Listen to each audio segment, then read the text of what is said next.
chapter 5, we look at the next problem, a next common problem of ghost driving, that is staying on track. So imagine that you're in the middle here, right? You're kind of trying to get from the Rubicon to Rome. So it looks like in these models, there's a straight line and we just have to follow it. But more often than not, Go Pursuit is kind of like an up and down and back and forth. Sometimes we even go a little bit further back. So kind of in the middle, being stuck in the middle and kind of wondering, am I making progress? Am I doing well? Is this the right direction? We might just feel like, you know what? Who cares? Nobody sees whether I'm doing or not. So it's often quite tricky then to stay on track. It's also quite tricky then to not give into temptations like, you know what, who cares? Who knows whether reading this one more page really helps me to get a better mark? I'll better just go on Netflix and watch the latest animes. But of course, that is not what we do. So how can we help ourselves to stay on track? One of the really interesting phenomena is the goal gradient effect. The goal gradient effect basically says the closer a rat or human being gets to the goal, the more they are motivated. So it's interesting that you can see that people often start out really strongly. So here on the left, you can see, right, they start out really motivated high, and it kind of dips. We're in the middle of it, and then we get closer and gets up again. Okay. You can see the same behavior basically with rats.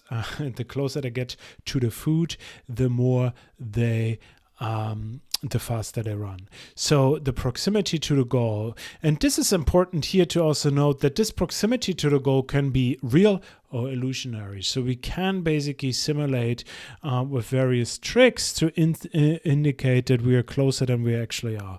So what are things where we can kind of use that? So this is just kind of like the one fun study by George Loewenstein and colleagues where they look at helping behavior.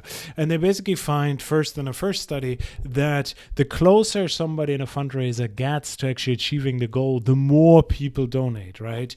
And here they call it out. They say they raise money 10% of the way towards the goal, 66% to the way of the goal, or 85% towards the goal, right? And you can see that in for these two people, it's like, oh my God, this is so far go, so much to go. But then 85%, they're willing. This is basically the added benefit of calling this out.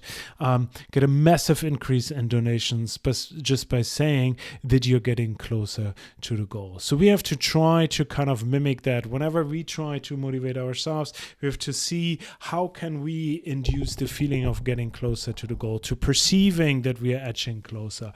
How could we do that? I think there's a lot of kind of like wisdom in that in app development. A lot of people think, okay, one of the key features, for instance, for Uber is that you can see where the car is. Often these estimates of time are very imprecise, but it's almost like it doesn't really matter. You see there's a car, sometimes the car turns around on its head, but it does something, it comes closer, and the aversiveness of not knowing when when my desired car will arrive is reduced. So it's really important to kind of provide some type of feedback if people are pursuing a goal. This is kind of one wisdom that underlies the very long and intense and excellent research program by Lerk and Lathan on specific goals. So they compare two goals that are often given, that is do your best goals and be specific goals. So you can, I think in one of their famous studies, what they do is they basically give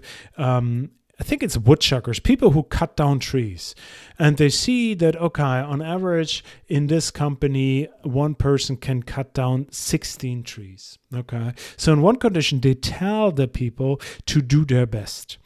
Just do your best, go out there and cut as many trees as you can, do your best. A classic goal, do your best and you'll be fine. On the other hand, they say like, okay, your goal is to cut 18 18 trees you call. And what you can obviously see is that people, or what you would expect is like that to do your best are not doing very well. It's very hard to monitor your progress if you're just told to do your best. I did my best and that's the outcome. How can you tell that I didn't do my best? But it's very easy to monitor your progress if you have, for instance, a goal like 18, and in this condition they cut significantly more trees down. There had the constant feedback of whether they're on track or not for their goal. So providing feedback to oneself and others is a really important mechanism to helping people on the way towards the goal to stay motivated, to keep going, to feel energized. This is also related to social loafing. I think you know what social loafing is. It's a tendency for individuals to extend less effort, right, when they're working collectively than we're working individually. I think it's kind of interesting. So that people don't really are aware of that. So there are many reasons for that, right? They feel like that people feel like that in a group the effort is not necessary. They feel it's harder for me to be judged, right? If someone occurs like, oh, this group didn't do very well, whose fault it is? It's somehow the fault is shouldered by many, so you feel like you're harder to be evaluated. And there's also something where it's like really hard to see like, how am I doing? How well am I doing? How much am I contributing, right? People often lack kind of like the insight there's a negative. They think like, oh, we just do teamwork, and teamwork, it all felt so good.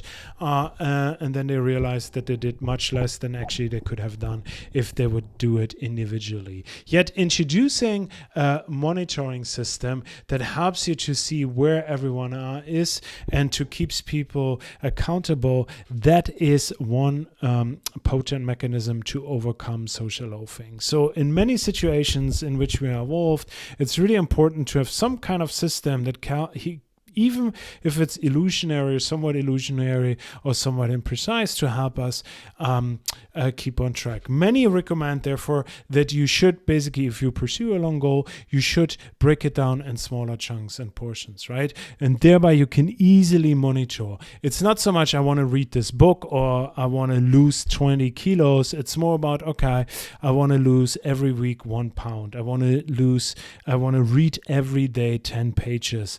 And so you can basically then evaluate whether you did your work or not, rather than I will do my best every day, and that is impossible to evaluate whether you did that or not.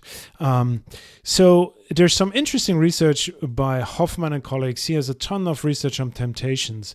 I think they, in one study, this is a BlackBerry for those of you who have never seen it. It's like one of the first phones, mobile phones available that was really cool. People had it because it has a complete keyboard. And when the iPhone was introduced, people thought it's bananas to not have a phone that also has a keyboard. Obviously, we think quite differently today. But that has nothing to do with the stuff I want to tell you about. And this is basically what they did, is they gave many thousands of people kind of phones and contacted them via their phones throughout the day and asked them about their temptations, and then kind of looked at is it normal that we resist temptation? What kind of temptations are out there in our life, and how do people handle them? So people are actually quite good at resisting most commonly some desires. So people eat, sleep, leisure, take a break from work, sexual urges or other interactions. We're actually not where people reported being quite good at resisting that. What they're not very good is like, okay, people are pretty good at avoiding sleep, sex, and the urge to spend money, but not so good at resisting TV, the web, or general temptation to let's instead of work. So what we know is basically we're kind of like these clear temptations, right? Where it's like, it's really clear that this is a problem where, oh, I should not, for instance, spend money, or I should not just suddenly have sex, or I should not fall asleep. These are clear urges. They're easily to identify. And it seems like that people are really good at activating self-control to combat them. But smaller ones, such as surfing a little bit on the web, maybe watching a little bit of TV or something like that, just relax a little bit, seem to be harder to resist. So there seems to be something where it's like, when we come back to that in a minute, where if they're somewhat less obvious, somewhat less potent even, that makes it harder for us to resist them. So this is kind of like an interesting insight. There's always an implementation intention once you cross the Rubicon to help you. This is research by Anja Achzinger, Peter Gollwitzer, and Pascal Schuren, where they look at basically using implementation intentions to stay on track. So you anticipate the obstacle here in your plans. Remember, implementation intentions are plans, if-then plans, if the situations arises. So you specify in the if part the when and where, and then, and this is where you specify the how to execute a behavior. Then you can use them to stay on track. You can anticipate the obstacle and plan in advance how to behave to overcome it. So prevent, I can say like, okay, so that I don't get tempted by too much good food or too much yummy, unhealthy food, I would just not buy it when I go to the grocery store. Ignore.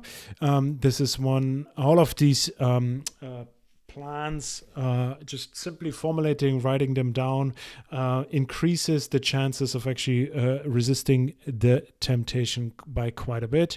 Ignore works. If I have a cigarette while I'm working, then I will turn back to my work. If I crave a cigarette, if not if I have, substitute. If I crave a cigarette while I'm working, then I will chew a piece of gum.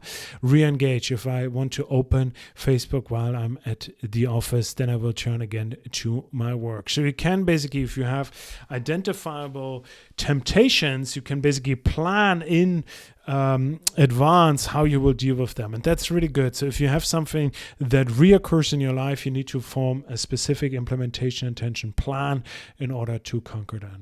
One really interesting research that kind of connects a little bit what I said before into about the research on temptations is this on temptation segregation, right? So here can basically can see these are just evaluations. These are how the participants were presented with it, and here you have the temptation. So this is like something healthy and something unhealthy together. Here you have like DVDs. People used to have them in order to watch movies, and my study books, or I have them separated, right? And what you can basically see, if you keep them apart, and here's like the perceived value, how wonderful do you think these strawberries are, and how wonderful do you think this Coke is? So people rate each together. When they're supposed to be rated together, or when they are rated together, you can see that the unhealthy food item is rated relatively positively and the healthy food item relatively negative. But here, if you do it apart on the far right side, then suddenly the healthy food is rated really positive and the unhealthy food really negative. And the idea here is basically that if you see things together, you kind of think of them as a balance, as trading off, just like work and family. You like both, or you might not like both, but you trade them off. You need a bit of family life and you need a little bit of work life, so you balance them, and that indicates the value. It reduces the value of one and increases the value a little bit of others. But if you see them separated, then you see them really as something that is not complementary, that is not balancing, but that is in competition. And this competition then leads you to differently evaluate them. So you should remind yourself that these things compete and do not balance. So keep temptations segregated. That is, you should keep the temptations that you have apart from the things you want to do, and that will help you. This will also maybe help you, one of the speculations, like to easily identify that this is something you need to resist, right? Rather than this is something you should trade off. There are two other things I want to mention before we leave it with the staying on track problems. One is that the type or the way you approach the goal really matters, right? We talked about self-determination theory and these kind of like autonomy, belonging, and growth as these fundamental Yes, belonging, growth, and efficacy. I think RD3. Sorry, I'm getting a little bit lost here. And so when you can see when people are autonomously motivated, when not people are told them you should do this or you should do that, then they have more interest, more excitement, more confidence. And this also translates into enhanced persistence, performance, creativity, and well-being. And this is not due to that I feel like I'm better at it. I'm more confident. I feel like I'm more competent, or I have a higher self-efficacy. Even if I'm basically have the same abilities, if I'm autonomously motivated, then I will stay on track longer and will persist better in my goal pursuit.